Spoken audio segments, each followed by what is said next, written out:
सर्वेभ्यो नमो नमः। नमस्कार, स्वागत है आपका सरल संस्कृत सुगम संस्कृत में और मैं हूं प्रतिभा दीक्षित। आज के वीडियो में हम सेकंड ग्रेड का 2018 वाला जो पेपर है, जो कि नवंबर 2018 में हुआ था, उस प्रश्न पत्र को हल करने वाले हैं।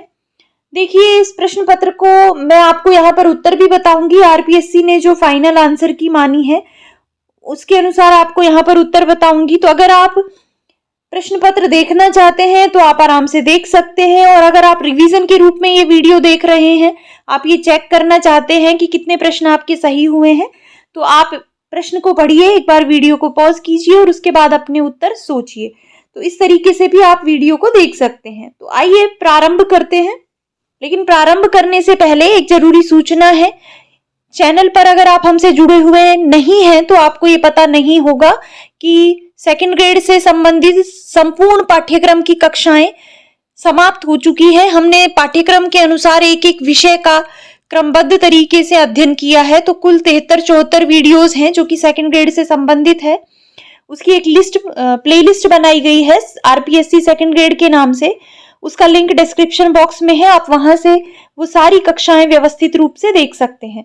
इसके अतिरिक्त अगर आप फर्स्ट ग्रेड की, रीट की, एमपी टेट, यूपी टेट, किसी भी प्रतियोगी परीक्षा की तैयारी संस्कृत भाषा से कर रहे हैं तो उसके लिए बहुत सारे वीडियो चैनल पर हैं, अलग अलग प्लेलिस्ट बनी हुई है।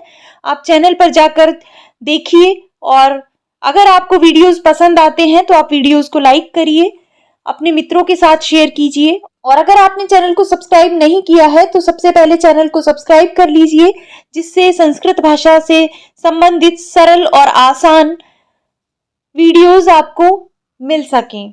देखिए, 150 प्रश्न पूछे जाते हैं, आपको इतना पता होगा। 2.5 घंटे की अवधि मिलती है, नेगेटिव मार्किंग होती है इसमें। तो 150 प्रश्न होते हैं, नेगेटिव मार्किंग के लिए 1/3 नंबर काटा जाता है। तो आइए प्रारंभ करते हैं। पहला प्रश्न है, अधिहरि इति समस्त पदस्य लौकिकम विग्रहम। अधिहरि जो पद है, इसका लौकिक विग्रह क्या होगा? तो इसका लौकिक विग्रह होगा ऑप्शन 1, हरौ इति अधिहरि। दूसरा प्रश्न है, उपकृष्णम इति समस्त पदे उप इति अव्ययस्य समासः कस्मिन् अर्थे कृतः। उप अव्यय का समास किस अर्थ में यहाँ पर हुआ है? तो कृष्णस्य समीपम उपकृष्णम, इस अर्थ में, समीप के अर्थ में यहाँ पर उप अव्यय का प्रयोग, उप अव्यय का समास हुआ है। तो यहाँ पर सही उत्तर हो जाएगा ऑप्शन 2। तीसरा प्रश्न है, उत्तर पदार्थ प्रधानः समासः केन नामना प्रोक्तः। उत्तर पदार्थ प्रधान समास किस नाम से जाना जाता है? तो ऐसा समास जिसमें प्रायः उत्तर पद का अर्थ प्रधान होता है, वो होता है तत्पुरुष समास। तो इसका हो जाएगा ऑप्शन 3। चौथा प्रश्न है, समानाधिकरणः तत्पुरुषः किम व्यपदिश्यते। समानाधिकरण तत्पुरुष किस नाम से जाना जाता है? तो समानाधिकरण तत्पुरुष कर्मधारय के नाम से भी जाना जाता है। तो इसका सही उत्तर होगा ऑप्शन 4। पांचवा प्रश्न है, पितरौ इति समस्त पदस्य विग्रह स्यात्। पितरौ समस्त पद का विग्रह क्या होगा? तो माता च पिता च पितरौ, एक शेष द्वंद्व समास यहाँ पर होता है, और इसका सही उत्तर हो जाएगा ऑप्शन 1। छठा प्रश्न है, कंठे कालः कस्य उदाहरणम स्यात्। कंठे काल किसका उदाहरण है? समानाधिकरण बहुव्रीहि का, कर्मधारय का, व्यधिकरण बहुव्रीहि का, या फिर तत्पुरुष समास का। तो किसका उदाहरण है कंठे काल? इसका सही उत्तर होगा ऑप्शन 3, व्यधिकरण बहुव्रीहि का। अब व्यधिकरण बहुव्रीहि और समानाधिकरण बहुव्रीहि क्या होता है, इसके विषय में हम बहुत विस्तृत रूप से चैनल पर अध्ययन कर चुके हैं। अगर आपने समास से संबंधित वीडियोस नहीं देखे हैं तो संस्कृत व्याकरण नामक एक प्लेलिस्ट है, आप उससे देख सकते हैं, या आरपीएससी सेकंड ग्रेड नामक एक प्लेलिस्ट है, उससे भी आप देख सकते हैं। चलिए चलते हैं अगले प्रश्न की तरफ। 7वां प्रश्न है, पाणिपादम इति पदस्य लौकिको विग्रह स्यात्। पाणिपादम पद का लौकिक विग्रह क्या होगा? पाणि च पादम च, पाणि च पादौ च एषां समाहारः पाणिम पादम च पाणिपादा। तो क्या होगा यहाँ पर? यहाँ पर होगा पाणि च पादौ च एषां समाहारः पाणिपादम, इस तरह से। 8वां है, उदितः इति शब्दे प्रकृति प्रत्ययौ स्तः।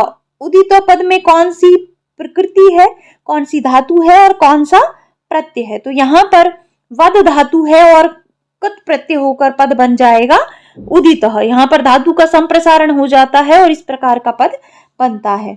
नवा प्रश्न है गम प्लस क्षत्री इति प्रत्यय कृते कृदंत रूपम स्यात्। क्या रूप बनेगा गम प्लस क्षत्री करके? तो गच्छत, गमत, गमंत या गच्छवान। तो क्या पद होगा यहाँ पर? गच्छत। इस प्रकार से पद बनेगा। 10वां प्रश्न है क्री प्लस तुमुन इति प्रत्यय कृते कृदंत रूपम स्यात्। क्री प्लस तुमुन करने पर क्या पद बनेगा? कृतम, कृतुम, कर्तुम, कर्तुमुन। तो क्या बनेगा? इसका सही उत्तर हो जाएगा ऑप्शन 3 कर्तुम। 11वां प्रश्न है उपकृत्य इति कृदंत रूपे प्रकृति प्रत्ययस्तः। उपकृत्य में कौन सा प्रकृति है, कौन सा प्रत्यय है, ये बताना है। तो उपपूर्वक क्री धातु से और ल्यप प्रत्यय करके पद बनता है उपकृत्य। तो यहां पर हो जाएगा ऑप्शन 4। 12वां प्रश्न है ल्युट् प्रत्यये इत् संज्ञक लोपे कृते यु स्थाने किम आदेशो भवति। ल्युट् प्रत्यय में इत् संज्ञक का लोप करने पर जब यु शेष रहता है तो यु के स्थान पर क्या आदेश होता है? तो युवारनाकौ सूत्र एक है जिससे ये विधान किया गया है कि यु के स्थान पर अन आदेश होता है। तो यहां पर हो जाएगा ऑप्शन 1।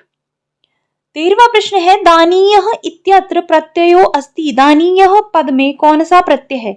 तो यहाँ पर स्पष्ट दिखाई दे रहा है दानीयः में है अनियर प्रत्यय।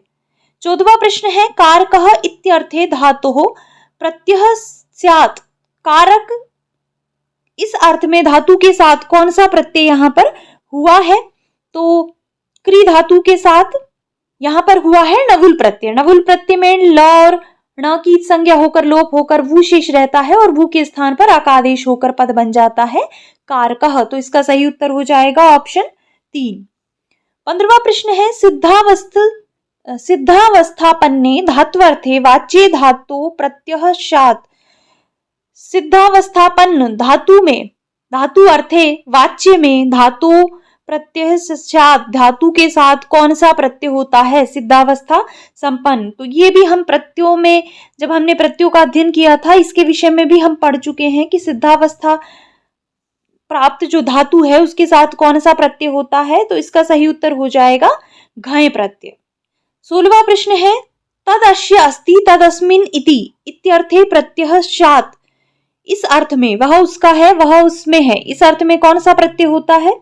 तो अगर आप हमसे जुड़े हुए हैं तो आपको पक्का याद आ गया होगा। इसका सही उत्तर है 1 मतु प्रत्यय। तदस्य अस्ति और तदस्मिन् इति इस अर्थ में मतु प्रत्यय होता है। अगला प्रश्न है रिवर्णान्तात् हलन्तात् च धातो कः प्रत्ययः स्यात्। रिवर्णांत और हलंत धातुओं के साथ कौन सा प्रत्यय होता है? तो निश्चित रूप से आपको ये आता होगा। इसका सही उत्तर है ऑप्शन 4 नियत प्रत्यय होता है। 18वां प्रश्न है हरि शब्दस्य षष्ठी बहुवचने रूपम अस्ति। हरि शब्द का षष्ठी बहुवचन का रूप क्या होगा? तो षष्ठी बहुवचन में रूप होगा हरिनाम। 19वां प्रश्न है सखी शब्दस्य सप्तमी एकवचन रूपम अस्ति। सखी शब्द का सप्तमी एकवचन का रूप क्या होगा? तो सप्तमी एकवचन का रूप हो जाएगा सख्यौ। इसका सही उत्तर होगा ऑप्शन 2। 20वां प्रश्न है गुरुषु शब्द रूपम अस्ति। गुरुषु जो है कौन सी विभक्ति वचन का रूप है? षष्ठी एकवचन, षष्ठी बहुवचन, सप्तमी बहुवचन या सप्तमी एकवचन। तो क्या हो जाएगा? ये सप्तमी बहुवचन का रूप गुरु शब्द का बनता है गुरुषु। 21वां प्रश्न है भूभृत शब्दस्य सप्तमी एकवचन रूपम अस्ति। क्या बनता है भूभृत का सप्तमी एकवचन का रूप? तो वो बनता है भूभृति। इस प्रकार से तो इसका सही उत्तर होगा ऑप्शन 1। धेनु शब्दस्य षष्ठी एकवचन रूपम अस्ति। धेनु शब्द का षष्ठी एकवचन का रूप क्या होता है? धेनु, धेनुभ्यः, धेनवा, धेनोः। तो इसका सही उत्तर हो जाएगा ऑप्शन 4 धेनोः। ये वाला इसका सही उत्तर होगा। 23वां प्रश्न है आत्मने इति रूपम अस्ति। आत्मने जो पद है ये कौन सी विभक्ति वचन का रूप है? तो तृतीय एकवचन, चतुर्थी एकवचन, द्वितीय एकवचन, पंचमी एकवचन। तो इसका सही उत्तर हो जाएगा चतुर्थी एक वचन का रूप आत्मन शब्द का होता है आत्मने। 24वां प्रश्न है युष्मद् शब्दस्य षष्ठी एकवचन रूपम अस्ति। युष्मद् का षष्ठी एकवचन का रूप क्या होता है? तव, युष्मदः, त्वत् या त्वाम। तो इसका सही उत्तर हो जाएगा ऑप्शन 1, तव इसका रूप होता है। 25वां प्रश्न है इदम इति स्त्रीलिंगे चतुर्थी एकवचन रूपम अस्ति। इदम स्त्रीलिंग में चतुर्थी एकवचन में क्या रूप होगा? तो यहां पर सही उत्तर हो जाएगा ऑप्शन 4, अश्यई। 26वां प्रश्न है वारी शब्दस्य द्वितीया बहुवचन रूपम स्यात्। वारिणी, वारिणी, वारिणः या वारिण, तो क्या सही उत्तर होगा? द्वितीय बहुवचन में रूप होता है वारिणी, इस प्रकार से। 27वां प्रश्न है भू धातो लोटी उत्तम पुरुष द्विवचन रूपम अस्ति। भू धातु का लोट लकार उत्तम पुरुष द्विवचन का रूप क्या बनेगा? तो उसका रूप बनेगा भवाव। यहां पर सही उत्तर होगा ऑप्शन 4। 28वां प्रश्न है पच धातोल रिटि प्रथम पुरुष बहुवचने रूपम अस्ति। पच धातु का रिट लकार प्रथम पुरुष बहुवचन का रूप क्या होगा? तो इसका सही उत्तर हो जाएगा पक्ष्यन्ति, इस प्रकार से इसका रूप बनता है। 29वां प्रश्न है दृश धातोः लिटि उत्तम पुरुष बहुवचनम रूपम अस्ति। दृश धातु का रिट लकार उत्तम पुरुष बहुवचन का रूप क्या बनेगा? दृक्षामः, दृक्ष्मः, दृक्ष्यामः या फिर पश्यामः। तो इसका सही उत्तर हो जाएगा दृक्ष्यामः। 30वां प्रश्न है पिबामः इति तिङन्ते मूल धातु अस्ति। पिबामः शब्द में मूल धातु क्या है? पिब, पच, पा या पृच। तो यहां पर मूल धातु होती है पा, पीने के अर्थ में। 31वां प्रश्न है नी धातु लटी मध्यम पुरुष द्विवचन रूपम अस्ति। नी धातु का लट लकार का मध्यम पुरुष द्विवचन का रूप क्या होगा? तो द्विवचन का मध्यम पुरुष का रूप होगा नयथः, इस प्रकार से। 32वां प्रश्न है सेव धातु लंगी मध्यम पुरुष एक वचनम रूपम। सेव धातु का लंग लकार का मध्यम पुरुष एक वचन का रूप क्या बनेगा? तो असेव से असेवथा, असेवत या असेवे। तो सेव धातु आत्मनेपदे धातु है, तो इसमें मध्यम पुरुष एक वचन में रूप बनता है असेवथा। तो यहां पर हो जाएगा ऑप्शन 2। 33वां प्रश्न है घ्नन्ति इति तिङन्त रूपे मूल धातु अस्ति। इसमें मूल धातु क्या है? तो हन धातु इसमें मूल धातु है। हन धातु के जब रूप चलते हैं तो इसी प्रकार से चलते हैं, हंति, हंतः, हनन्ति। 34वां प्रश्न है यच्छन्ति इति तिङन्त रूपे मूल धातु अस्ति। मूल धातु क्या है? यच्छत, दान, यच्छी या दी। तो कौन सी यहाँ पर मूल धातु है? तो अगर मूल धातु की बात करें तो यहाँ पर होगी दान। 35वां प्रश्न है कथ धातु लोटी मध्यम पुरुष द्विवचनम अस्ति। कथ धातु से लोट लकार मध्यम पुरुष द्विवचन का रूप क्या होगा? तो मध्यम पुरुष द्विवचन में रूप होगा कथयतम, ऑप्शन 3। 36वां प्रश्न है स्वरादि निपातम किम। स्वरादि निपात क्या होते हैं? उपसर्ग, अव्यय, प्रत्यय, विसर्ग। तो आपने पढ़ा भी होगा, अव्यय के संबंध में भी हमने पढ़ा है स्वरादि निपातम अव्ययम। तो यहां पर हो जाएगा ऑप्शन 2। 37वां प्रश्न है गच्छतु भवान खाली स्थान दर्शनाय इत्यत्र उचितेन अव्ययेन रिक्त स्थान पूर्णम कुरुत। तो यहाँ पर रिक्त स्थान की पूर्ति करनी है, उचित अव्यय लिखना है। तो ये तो स्वभावतः आपको पढ़ने से भी पता चल रहा होगा। गच्छतु भवान पुनः दर्शनाय, आप जाइए पुनः दर्शन के लिए। तो यहाँ पर हो जाएगा ऑप्शन 4, इसका सही उत्तर होगा पुनः। 38वां प्रश्न है मार्गे पदानि खलु विषमी भवन्ति इत्यत्र खलु इति अव्ययस्य किमर्थम। यहाँ पर ये जो खलु अव्यय है ये किस अर्थ में हुआ है? निश्चयेन, सुखेन, दुर्गमनेन, त्वरितेन। तो अगर आपने अव्यय पढ़े हैं तो आपको निश्चित रूप से पता होगा कि खलु अव्यय का प्रयोग निश्चय के अर्थ में किया जाता है। तो यहाँ पर हो जाएगा ऑप्शन 1। 39वां प्रश्न है मुहूर्तम अपि ज्वलनम श्रेयो न च धूमायितुम इति रिक्त स्थान पूर्णम कुरुत। सहसा चिरम खलु या अद्य। तो यहां पर हो जाएगा ऑप्शन 2। मुहूर्तम अपि ज्वलनम श्रेयो न च धूमायितुम चिरम। एक पल में जल जाना श्रेष्ठ है, चिरकाल तक धुआं करना श्रेष्ठ नहीं है। तो यहाँ पर देर के लिए, देर के अर्थ के लिए चिरम अव्यय का प्रयोग किया गया है। 40वां प्रश्न है उपसर्गाणाम संख्या अस्ति। उपसर्गों की संख्या कितनी होती है? तो हमने बार बार बात की है, कई बार हम ये पढ़ चुके हैं। सेकंड ग्रेड के संबंध में भी हमने पढ़ा है। उपसर्गों की संख्या होती है 22। सैनिकः पलायते रेखांकित पदे कः उपसर्गः। पलायते जो शब्द है इसमें क्या उपसर्ग है? परा, अप, प्र या प्रति। तो क्या उपसर्ग है यहाँ पर? यहाँ पर है परा उपसर्ग, ऑप्शन 1। 42वां प्रश्न है सीतारामम अनुगच्छति इत्यत्र अनु उपसर्गः कस्मिन् अर्थे प्रयुक्तः। अनु उपसर्ग किस अर्थ में प्रयुक्त हुआ है? तो सीताराम के पश्चात जाती है, पश्चात अर्थ में यहाँ पर अनु का प्रयोग हुआ है। तो यहाँ पर सही उत्तर हो जाएगा ऑप्शन 4। 43वां प्रश्न है प्रतिकूलताम उपगते ही विधौ इत्यत्र प्रति उपसर्गस्य अर्थो अस्ति। प्रति उपसर्ग का क्या अर्थ है? विरुद्धम, अनुकूलम, सहायम या अनंतरम। तो प्रति उपसर्ग का यहाँ पर अर्थ है विरुद्धम।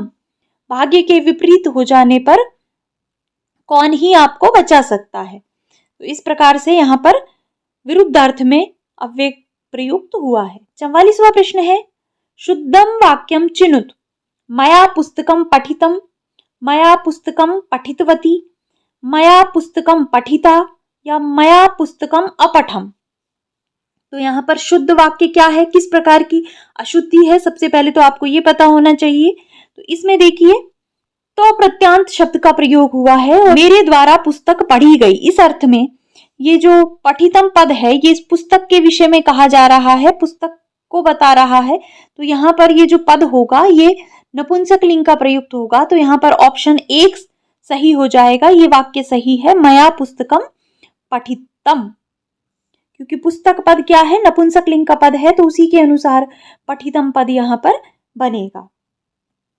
45वां प्रश्न है शुद्धम वाक्यम अस्ति तम बालकम दुग्धम यच्छ तेन बालकेन दुग्धम यच्छ, तम बालकाय दुग्धम यच्छ या तस्मै बालकाय दुग्धम यच्छ। तो यहाँ पर क्या हो जाएगा? तस्मै बालकाय दुग्धम यच्छ, क्योंकि यच्छ धातु के योग में, देने के योग में कौन सी विभक्ति प्रयुक्त होती है? चतुर्थी। तो यहाँ पर ये जो तम तम इस प्रकार से गलत है, तस्मै बालकाय, चतुर्थी का पद तस्मै होता है, तो ये वाला यहाँ पर सही है। तो इसका सही उत्तर हो जाएगा ऑप्शन 4। 46वां प्रश्न है दंपति पुत्रम अभाषत इति वाक्यम शुद्धम कुरुत। इस वाक्य को शुद्ध करना है। तो अभाषत के स्थान पर क्या आएगा? अभाषेथाम, अभाषती, अभाषेताम या फिर अभाषावह। तो यहाँ पर सही उत्तर इसका हो जाएगा ऑप्शन 3, अभाषेताम। 47वां प्रश्न है द्वितीय शात उभयतः योगे परितः योगे समया योगे सर्वेशाम योगे। द्वितीय विभक्ति उभय के योग में भी होती है, परितः के योग में भी होती है, समया और के योग में भी होती है। तो यहाँ पर क्या हो जाएगा? ऑप्शन 4, सर्वेशाम योगे। 48वां प्रश्न है मुझे लेख लिखना चाहिए इति संस्कृतानुवादो अस्ति। अहम लेखम लिखामि, मया लेखम लिखनीयः, मया लेखः लेखनीयः, मया लेखम लिखितम। तो क्या हो जाएगा यहाँ पर सही? चाहिए के अर्थ में अनियर और तव्यत इत्यादि प्रत्ययों का प्रयोग किया जाता है। तो यहाँ पर सही जो वाक्य होगा वो होगा मया लेखः लेखनीय, मुझे लेख लिखना चाहिए, इस प्रकार से। अगला प्रश्न है अध्यास्ते हरिः खाली स्थान रिक्त स्थान पूर्तिम कुरुत। वैकुंठे वैकुंठाय वैकुंठेन वैकुंठम। तो अधिपूर्वक आस इत्यादि धातुओं से आधार की कर्म संज्ञा हो जाती है। ये कारक के संबंध में आपने निश्चित रूप से पढ़ा होगा। अगर आपने नहीं पढ़ा है तो चैनल पर कारक से संबंधित भी बहुत सारे वीडियोस हैं, आप संस्कृत व्याकरण प्लेलिस्ट से या आरपीएससी सेकंड ग्रेड नामक प्लेलिस्ट से देख सकते हैं। तो यहाँ पर क्या सही उत्तर होगा? यहाँ पर अध्यास्ते के योग में वैकुंठम पद आएगा, कर्म संज्ञा होकर, और वैकुंठम पद यहाँ पर प्रयुक्त होगा। 50वां प्रश्न है गोषु खाली स्थान गतः। तो उचित पदेन रिक्त स्थान पूर्तिम कुरु। तो मैंने आपको कारक के संबंध में बताया भी था कि जो उदाहरण वहां पर दिए गए हैं, अगर आप कारक प्रकरण को बार बार पढ़ते हैं तो आपको सेंटेंसेस ही याद हो जाएंगे, उदाहरण ही याद हो जाएंगे और कोई कठिनाई नहीं होगी आपको। तो वैसे तो आपको क्रिया भी पता होनी चाहिए कि किस प्रकार से यहाँ पर हुआ है, लेकिन यहाँ पर जो सही उत्तर है वो है गोषु दूयमानाशु गतः। 51वां प्रश्न है शुद्धम वाक्यम अस्ति। शुद्ध वाक्य है को अन्यो हुतवहेन दग्धुम प्रभावितः, को अन्यो हुतवहात दग्धुम प्रभवति, को अन्यो हुतवहात दग्धुम प्रभावन्ति, या फिर को अन्यो हुतवहात दग्धुम प्रभाविताम। तो क्या होगा यहाँ पर सही? यहाँ पर होगा को अन्यो हुतवदात दग्धुम प्रभवति, इस प्रकार से।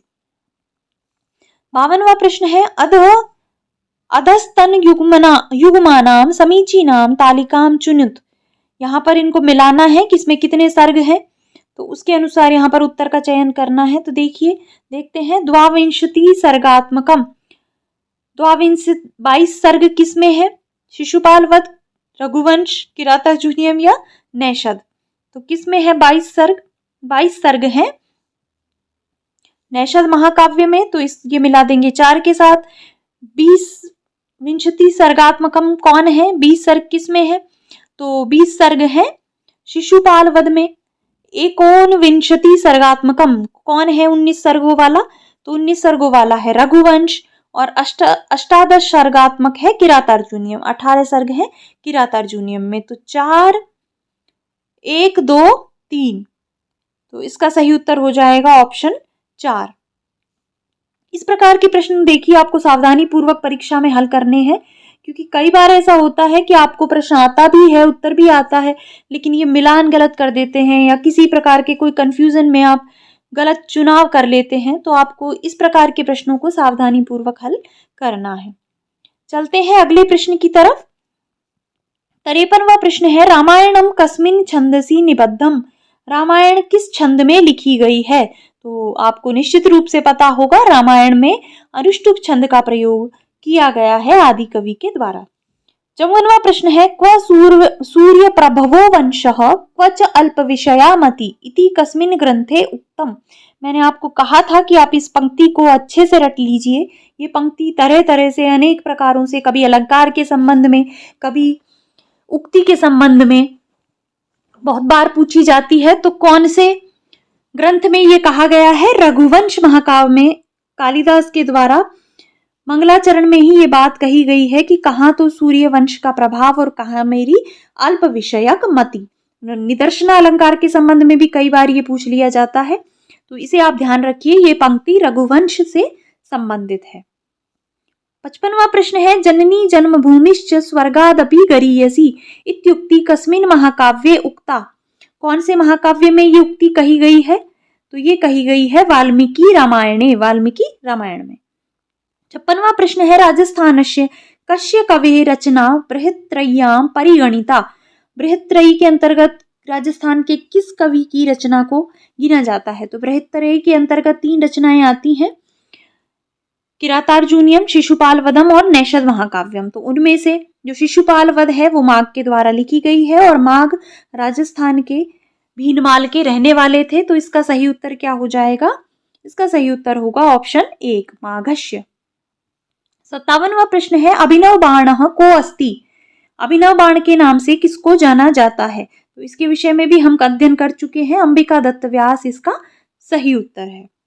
58वां प्रश्न है सौंदरनंदम कस्य रचना वर्तते। सौंदरनंद किसकी रचना है? तो सौंदरनंद है अश्वघोष की रचना। तो इसका उत्तर हो जाएगा ऑप्शन 1। 59वां प्रश्न है व्रजन्ति ते मूढ़धियः पराभवम भवन्ति माया विषु ये न मायिनः इति सूक्ति केन कविना उक्ता। ये बहुत प्रसिद्ध सूक्ति है, बहुत बार परीक्षा में पूछी जाती है, बार बार पूछी जाती है, तो इसको आप अच्छे से याद रखिए। किरातार्जुनीयम की ये उक्ति है, प्रथम सर्ग में ही ये कही गई है, और किरातार्जुनीयम किसके द्वारा लिखी गई है? भारवी के द्वारा। तो इसका सही उत्तर हो जाएगा ऑप्शन 3। अगला प्रश्न है भवितव्यानाम द्वाराणि भवन्ति सर्वत्र इति सूक्ति कस्मिन् नाटके अस्ति। किस नाटक में है ये सूक्ति? तो ये है अभिज्ञान शाकुंतल में। तो इसका सही उत्तर होगा ऑप्शन 1। 61वां प्रश्न है अधोक्तेषु काव्येषु कतमं काव्यम बृहत्त्रय्याम न परिगणितम। किसको नहीं गिना गया है? तो रघुवंश जो है वो बृहत्त्रयी के अंतर्गत सम्मिलित नहीं है। ये जो तीनों हैं ये बृहत्त्रयी में है। तो इसका सही उत्तर हो जाएगा ऑप्शन 1। 62वां प्रश्न है अधोक्तेषु बाणभट्टेन विरचितम काव्यम अस्ति। बाण के द्वारा विरचित काव्य कौन सा है? तो बाण ने हर्षचरितम की और कादम्बरी की रचना की है। तो यहाँ पर सही उत्तर हो जाएगा ऑप्शन 3 हर्षचरितम। 63वां प्रश्न है वासवदत्ता इति रचना कस्य कवे अस्ति। वासवदत्ता किसकी रचना है? तो वासवदत्ता सुबंधु के द्वारा रचित है। तो इसका सही उत्तर होगा ऑप्शन 1।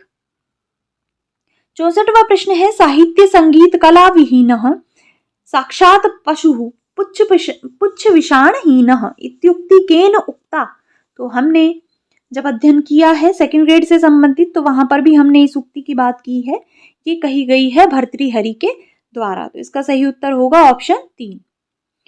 65वां प्रश्न है पंचतंत्रम इति रचना कस्य अस्ति। पंचतंत्र किसकी रचना है? तो किसकी रचना है? विष्णु शर्मणः।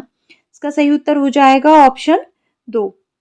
66वां प्रश्न है अपि ग्रावारोदित्यपि दलति वज्रस्य हृदयम् इति उक्ति केन काव्येन संबद्धा अस्ति। तो इस उक्ति के विषय में भी हम बात कर चुके हैं। किसके विषय, किस काव्य से ये संबंधित है? तो ये है उत्तर रामचरितम से संबंधित। भवभूति ने करुण रस का बहुत अच्छा वर्णन इसके अंतर्गत किया है। तो इसका सही उत्तर हो जाएगा ऑप्शन 3। 67वां प्रश्न है लेनिनामृतम नामक महाकाव्यम केन लिखितम। लेनिनामृत महाकाव्य की रचना किसके द्वारा की गई है? तो इसका सही उत्तर होगा पंडित पद्म शास्त्रीना। 68वां प्रश्न है प्रातिपदिकार्थ लिंग परिमाण वचन मात्रे प्रथमा कौन सी विभक्ति होती है? प्रथमा। तो यहाँ पर हो जाएगा ऑप्शन 4। 59वां प्रश्न है अधस्तन युग्मानाम समीचीनाम तालिकाम चिनुत। तो यहाँ पर भी इनको मिलाना है और मिलाकर उत्तर बताना है। तो अभितः परितः समया इनके योग में द्वितीया होती है। येनांग विकारः के योग में तृतीया होती है। रुच्यर्थानाम प्रियमाणः में चतुर्थी होती है। वित्रार्थानाम भय हेतु में होती है पंचमी। तो क्या ऑप्शन हो जाएंगे? 4 1 2 3। तो 4 1 2 3 चौथे विकल्प में है। तो इसका सही उत्तर हो जाएगा ऑप्शन 4। 70वां प्रश्न है इंद्रः द्युलोकम अधितिष्ठति इत्यत्र द्वितीय विधायकम सूत्रम अस्ति। इसमें द्वितीय का विधान करने वाला सूत्र कौन सा है? तो अधि सिंह स्थासाम कर्म। इस सूत्र के अनुसार अधि पूर्वक तिष्ठ धातु यहाँ पर प्रयुक्त हुई है। तो उसी के योग में जो आधार है उसकी कर्म संज्ञा होकर यहाँ पर द्वितीय विभक्ति हुई है। तो यहाँ पर हो जाएगा ऑप्शन 1।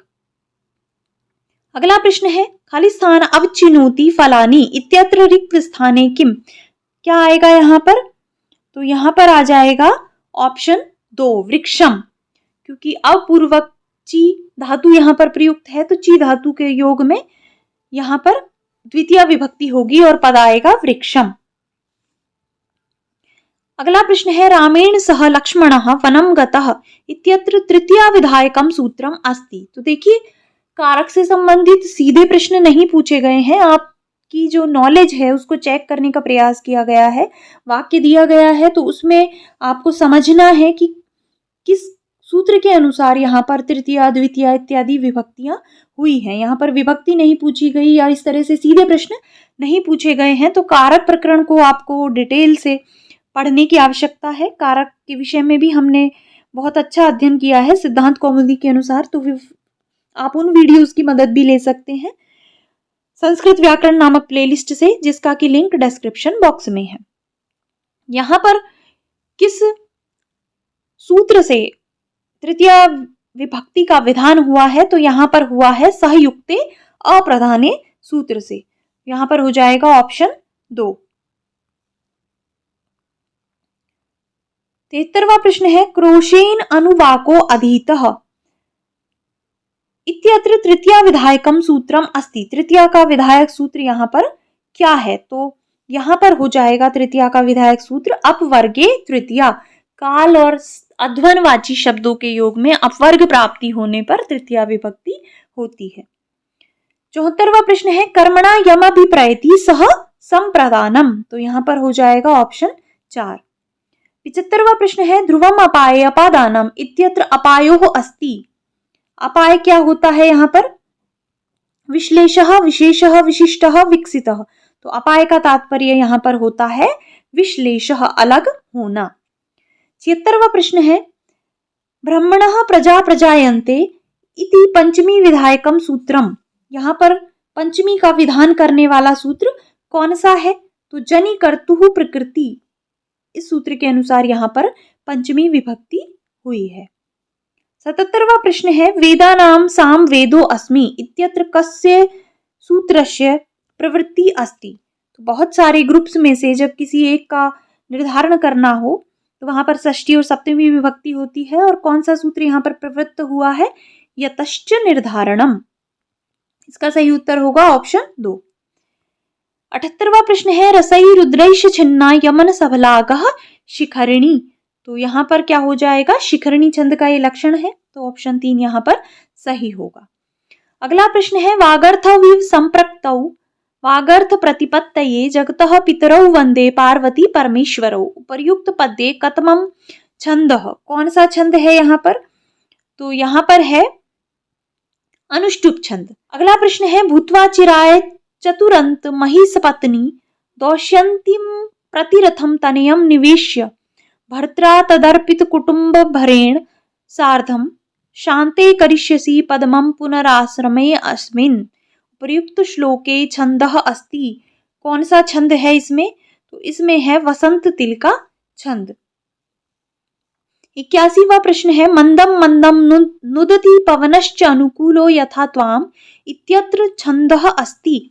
तो यहाँ पर कौन सा छंद है? यहाँ पर है मंदाक्रांता छंद, तो ऑप्शन 1 इसमें सही होगा। 82वां प्रश्न है शार्दुल विक्रीडितम इति छंदसि यति व्यवस्था कीदृशी भवति। शार्दुल विक्रीडित छंद में यति कहाँ कहाँ पर होती है? तो शार्दुल विक्रीडित छंद में यति होती है 12 और 7 पर। कुल 19 वर्ण इसके अंतर्गत होते हैं, तो इसका सही उत्तर होगा ऑप्शन 2। 83वां प्रश्न है चतुर्भी यकारई, ये किस छंद में होता है? तो चतुर्भी यकारई भुजंग प्रयातम। इसका सही उत्तर हो जाएगा ऑप्शन 1। 84वां प्रश्न है न भ भ र इत्येतै कस्य छंदसः लक्षणं प्रतीयते। नभौ भरौ किसका लक्षण है? ये है द्रुत विलंबित का लक्षण, तो यहाँ पर होगा ऑप्शन 1। 85वां प्रश्न है लता कुंजम गुंजन मदवदली पुंजम चपलयन समालिंगन ननंगम द्रुततरम मनंगम प्रवलयन। उपर्युक्त पद्ये कह अलंकार वर्तते। कौन सा अलंकार है इसमें? तो इसमें है अनुप्रास अलंकार। 86वां प्रश्न है पृथुकार्त स्वर पात्रम भूषित निशेष परिजनम देव विलसत करेणु गहनम संप्रति समम वयोः सदनम पद्ये अस्मिन् अलंकारः वर्तते। कौन सा अलंकार है इसमें? तो इसमें है श्लेष अलंकार। श्लेष अलंकार के संबंध में हमने इस पद्य को देखा था, तो इस पद्य को आप याद रखिए क्योंकि ये भी बार बार श्लेष अलंकार के संबंध में पूछा जाता रहा है। अगला प्रश्न है सामान्यम वा विशेषो वा तदन्येन समर्थ्यते इति लक्षणम कस्य अलंकारस्य। कौन से अलंकार का लक्षण है? तो ये है अर्थांतरन्यास अलंकार का लक्षण। 88वां प्रश्न है प्रस्फुटम सुंदरम साम्यम उपमा इति अभिधीयते। तो इत्येते विशेषण कस्य अलंकारस्य लक्षणम गायते। तो ये हो जाएगा उपमा अलंकार का लक्षण। 89वां प्रश्न है क्व सूर्य प्रभवो वंशः। देखिए फिर से आ गया है ये पद्य क्वच अल्प विषया मति तितीर्षु दुस्तरम मोहादुडुपेन अस्मि सागरम श्लोके अस्मिन् कस्य अलंकारस्य छवि दृश्यते। तो इसके विषय में मैं आपको पिछले प्रश्न में भी बता चुकी हूँ। इसमें है निदर्शना अलंकार, तो इसका सही उत्तर हो जाएगा ऑप्शन 1। 90वां प्रश्न है साम्यात अतस्मिन् तद बुद्धि खाली स्थान प्रतिबोधित इति अलंकार नामना रिक्त स्थान पूर्तिम कुरुत। तो कौन से अलंकार का लक्षण है? भ्रांतिमान, जो जैसा नहीं है। अतस्मिन् तद बुद्धि, जो जैसा नहीं है उसमें कवि प्रतिभा के द्वारा वैसी बुद्धि उत्पन्न कर देना, ये होता है भ्रांतिमान अलंकार। 91वां प्रश्न है, दिशि मंदायते तेजो दक्षिणश्याम रवेरपि तस्यामेव रघो पांड्या प्रतापम न विषेहिरे। उदाहरणम इदम कस्य अलंकारस्य अस्ति।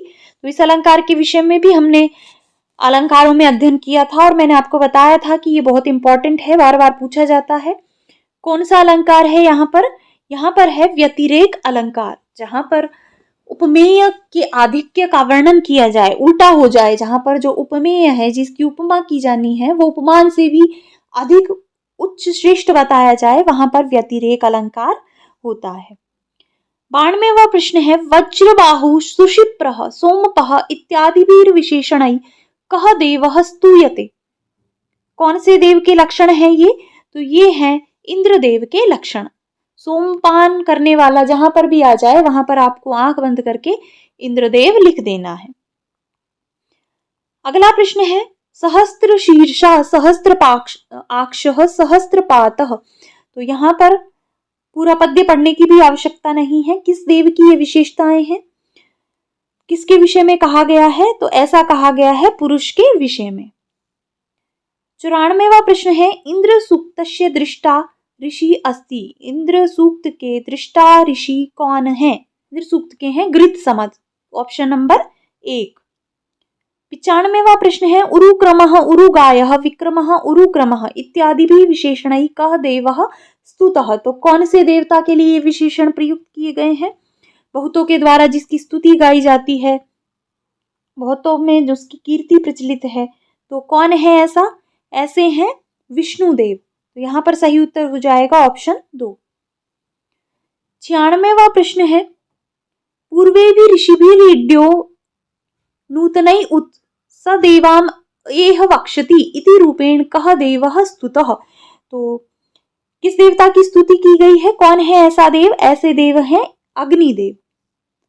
97वां प्रश्न है, नैनम छिन्दन्ति शस्त्राणि न एनम दहति पावकः न च एनम क्लेद्यन्त्यापो न शोषयति मारुतः। अत्र श्रीमद्भगवद्गीतायां श्रीकृष्णेन एनम इति पदेन किम उक्तम। एनम पद से क्या कहा है, किसके बारे में कहा गया है? तो ये कहा गया है आत्मा के विषय में, आत्मानम अव्ययम। आत्मा जो कि अव्यय है उसका वर्णन इस पद्य के अंतर्गत किया गया है। अगला प्रश्न है, खाली स्थान समे कृत्वा लाभा लाभौ जया जयो ततो युज्यस्व न एवं पापम अवाप्यसि। श्रीमद्भगवद्गीतायाः श्लोके अस्मिन् रिक्त स्थान पूर्णम कुरुत। तो यहाँ पर किसमें समे कृत्वा? सुख दुखे समे कृत्वा। तो यहाँ पर हो जाएगा ऑप्शन 3। 99वां प्रश्न है, श्रीमद्भगवद्गीता अनुसारेण या निशा सर्वभूतानां भवति तस्याम कः जागरति। किसके विषय में कहा है कि जो सबके लिए, सारे प्राणियों के लिए रात्रि होती है, उसमें कौन जागता है? तो उसमें जागता है संयमी। यहाँ पर सही उत्तर होगा ऑप्शन 1। अगला प्रश्न है, महाभारत युद्ध क्षेत्रे स्वजनान संदृश्य विषाद युक्तः कः जातः। कौन विषाद युक्त हो गया महाभारत के युद्ध में? तो अर्जुन। इसका सही उत्तर हो जाएगा ऑप्शन 2। अगला प्रश्न है, ईशोपनिषद यजुर्वेदस्य कतमो अध्यायो अस्ति। ईशोपनिषद यजुर्वेद का कौन सा अध्याय है? तो ये है 40वां अध्याय। तो इसका सही उत्तर हो जाएगा ऑप्शन 3। अगला प्रश्न है, ईशावास्यम इदम सर्वम यत् किंचित जगत्याम जगत। तो मुझे तो ये पद्य याद है, तो यहाँ पर खाली स्थान की पूर्ति करनी है। ईशोपनिषद का ये प्रथम मंत्र है, तो प्रथम मंत्र भी अगर आपने याद अच्छे से किया होगा तो आपको पता होगा। यहाँ पर है ऑप्शन 2। अगला प्रश्न है, ईशोपनिषद अनुसारेण के जना अंधम तमः प्रविशन्ति। कौन से व्यक्ति अंधकार में प्रवेश करते हैं? ये असंभूतिम उपासते, ये विद्याम उपासते, ये धर्मम उपासते, ये सर्वम उपासते। तो यहाँ पर क्या सही होगा? यहाँ पर होगा ये असंभूतिम उपासते। 104वां प्रश्न है, वर्ण व्यवस्थायाम क्षत्रियाणाम उत्पत्ति ब्रह्मणः कस्मात् अंगात् जाता। क्षत्रियों की उत्पत्ति ब्रह्मा के किस अंग से हुई है? तो क्षत्रियों की उत्पत्ति हुई है भुजाओं से। तो यहाँ पर सही उत्तर हो जाएगा ऑप्शन 2, बाहो। अगला प्रश्न है अतिथि पूजनम कस्मिन् यज्ञे क्रियते। अतिथि पूजन किस यज्ञ में किया जाता है? जब पंच महायज्ञों की बात गृहस्थ आश्रम के विषय में हमने की थी, उसमें हमने बात की थी कि 5 प्रकार के यज्ञ होते हैं और जो अतिथि पूजन है वो नृ यज्ञ के नाम से जाना जाता है। तो यहाँ पर हो जाएगा ऑप्शन 4। भारतीय मनीषिभिः मनुष्यस्य संपूर्ण जीवन कालम कतिषु सोपानेषु विभक्तम। संपूर्ण जीवन को कितने विभागों में विभाजित किया गया है मनुष्य के? तो ये हो जाएगा ऑप्शन 4। 4 भागों में संपूर्ण मनुष्य के जीवन काल को विभाजित किया गया है। अगला प्रश्न है अधस्तन युग्मानाम समीचीनाम तालिकाम चिनुत। तो ये भी मैच करने से संबंधित है। वर्ण कितने हैं? तो वर्ण है 4। आश्रम कितने हैं? आश्रम भी 4 हैं। संस्कार हैं 16, महायज्ञ है 5। तो यहाँ पर 4, 2 इस तरह का कोई ऑप्शन है तो ये हो जाएगा ऑप्शन 2। सही उत्तर होगा ऑप्शन 2। अगला प्रश्न है संस्कृत शिक्षणस्य उद्देश्यम अस्ति। तो ये देखिए अब शिक्षण विधियों से संबंधित प्रश्न यहाँ पर प्रारंभ हो गए हैं। संस्कृत शिक्षण का क्या उद्देश्य है? अवबोधात्मक, ज्ञानात्मक, सृजनात्मक, उपर्युक्त, सर्वम। तो संस्कृत शिक्षण के सभी उद्देश्य हैं। ऑप्शन 4 यहाँ पर सही होगा। अगला प्रश्न है संस्कृत शिक्षणोपयोगी सिद्धांतो अस्ति। स्वाभाविकतायाः सिद्धांत, क्रियाशीलतायाः सिद्धांत, रुचेः सिद्धांत या फिर उपर्युक्ता सर्वे। तो सारे ही सिद्धांत यहाँ पर उपयोगी हैं तो इसका सही उत्तर होगा ऑप्शन 4। 110वां प्रश्न है का नाम शिक्षा। शिक्षा ज्ञानम अनुभवश्च, शिक्षा एकम पुस्तकम, शिक्षा एकम वस्तु, शिक्षा एकम खेलम। तो क्या होगा यहाँ पर? शिक्षा ज्ञानम अनुभवश्च, ऑप्शन 1। अगला प्रश्न है शिक्षणस्य मुख्यम उद्देश्यम किम अस्ति। शिक्षण का मुख्य उद्देश्य क्या है? तो शिक्षण का मुख्य उद्देश्य है व्यक्तिः सर्वांगीण विकासः, ऑप्शन 3। अगला है संस्कृत भाषा शिक्षणस्य उत्तम विधि अस्ति। संस्कृत भाषा के शिक्षण की उत्तम विधि क्या है? तो उत्तम विधि के रूप में प्रत्यक्ष विधि को जाना जाता है। तो यहाँ पर हो जाएगा ऑप्शन 1। अगला प्रश्न है काव्य शिक्षणस्य प्रमुखोद्देश्यम भवति। काव्य शिक्षण का प्रमुख उद्देश्य क्या होता है? तो काव्य शिक्षण का उद्देश्य होता है काव्य रचना कौशल विकासः, व्यवहार चातुर्य विकासः, शब्द भंडारस्य अभिवृद्धि, चतुर्वर्ग फल प्राप्ति, उपर्युक्त सर्वम च। तो यहाँ पर सारे ही सही हो जाएंगे तो इसका सही उत्तर होगा ऑप्शन 4। अगला प्रश्न है मानवस्य प्रथमम शिक्षा प्रतिष्ठानम।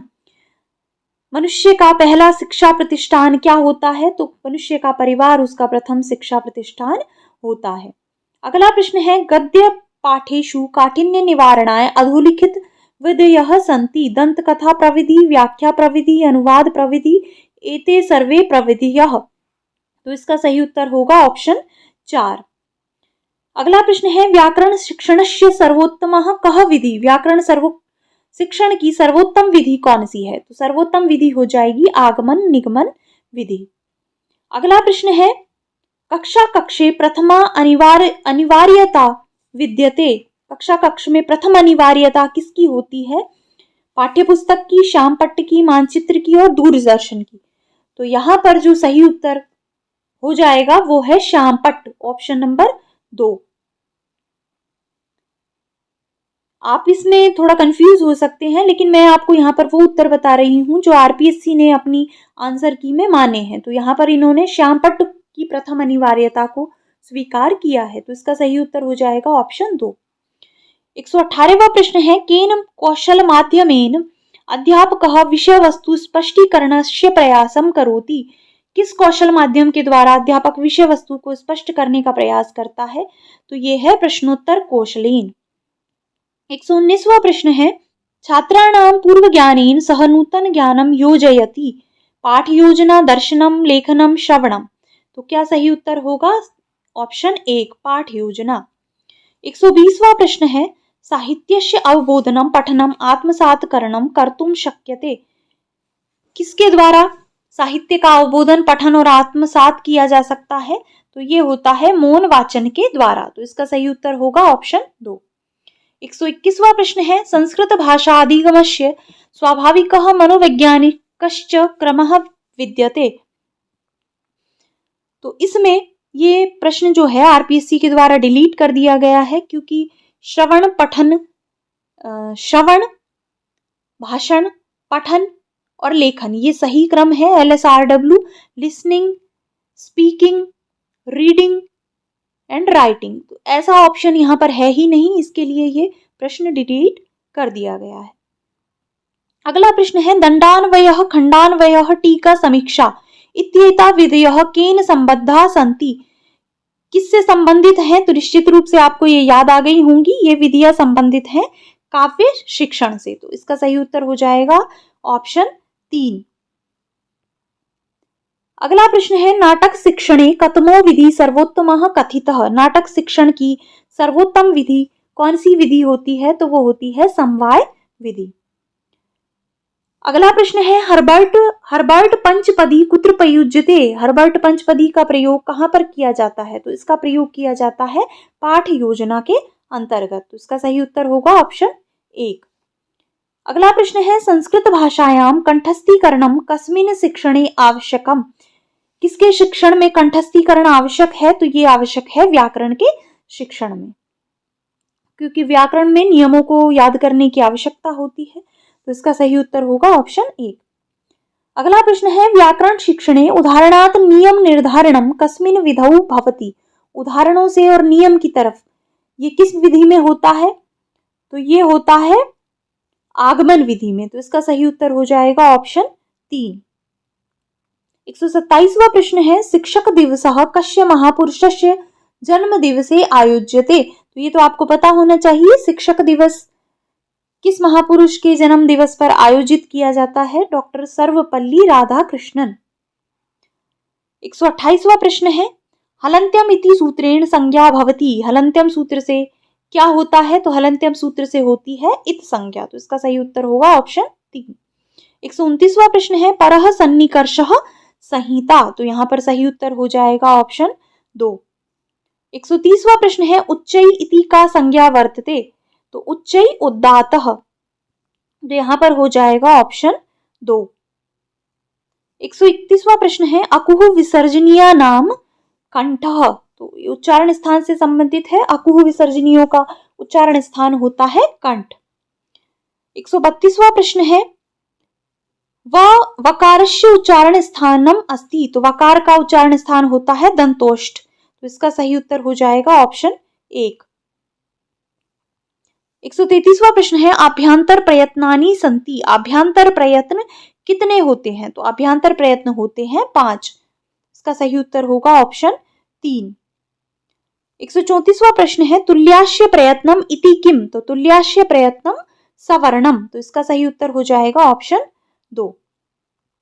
अगला प्रश्न है सुबंतस्य तिङन्तस्य च संज्ञा अस्ति। सुबंत और तिङन्त की पद संज्ञा होती है सुप्तिङन्तम पदम। तो इस सूत्र के अनुसार इनकी होती है पद संज्ञा। तो हो जाएगा ऑप्शन नंबर 1।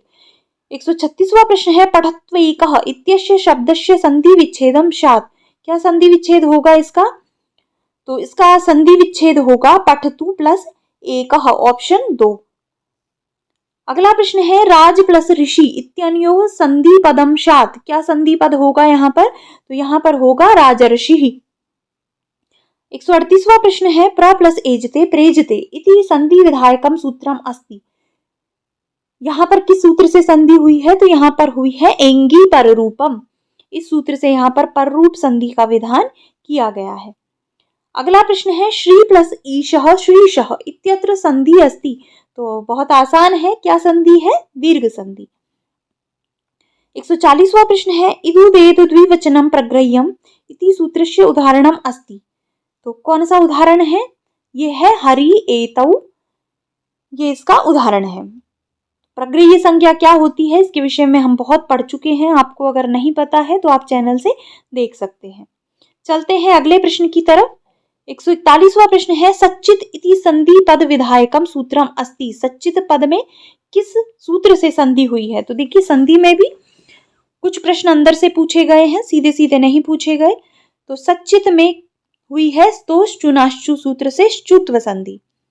142वां प्रश्न है झलाम जशो अन्ते इति सूत्रेण सिद्धम शुद्धोदाहरणम अस्ति।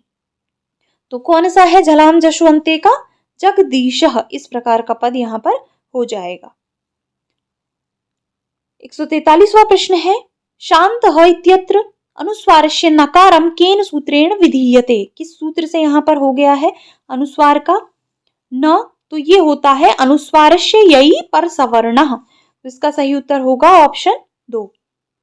144वां प्रश्न है तोर्ली इति सूत्रेण तवर्गस्य लकारे परे सति तवर्गम अपि किम स्यात्। तवर्ग के स्थान पर क्या हो जाता है, तो तवर्ग के स्थान पर हो जाता है लकार। यहाँ पर होगा ऑप्शन 1। वाग्घरिः इति पदस्य संधि विच्छेदम स्यात्। क्या संधि विच्छेद होगा इसका, तो इसका सही उत्तर होगा ऑप्शन 3 वाक प्लस हरिः। इसमें पहले तो जशत्व होगा और उसके बाद हत्व संधि हो जाएगी और पद बनेगा वाग्घरिः। तो यहां पर हो जाएगा वाग्घरि, इस प्रकार का पद। अगला प्रश्न है खरवसान्यो विसर्जनीयः। तो यहाँ पर क्या हो जाएगा, यहाँ पर हो जाएगा ऑप्शन 2 खरवसान्यो विसर्जनीय। अगला प्रश्न है कह प्लस अपि को अपि इति ओत्व विधायकम सूत्रम अस्ति। कौन से सूत्र से यहाँ पर ओ हुआ है, तो ये है अतोरोर प्लुतात् प्लुते। अगला प्रश्न है पुनररमते पुनारमते इति कृते प्रमुख सूत्रम।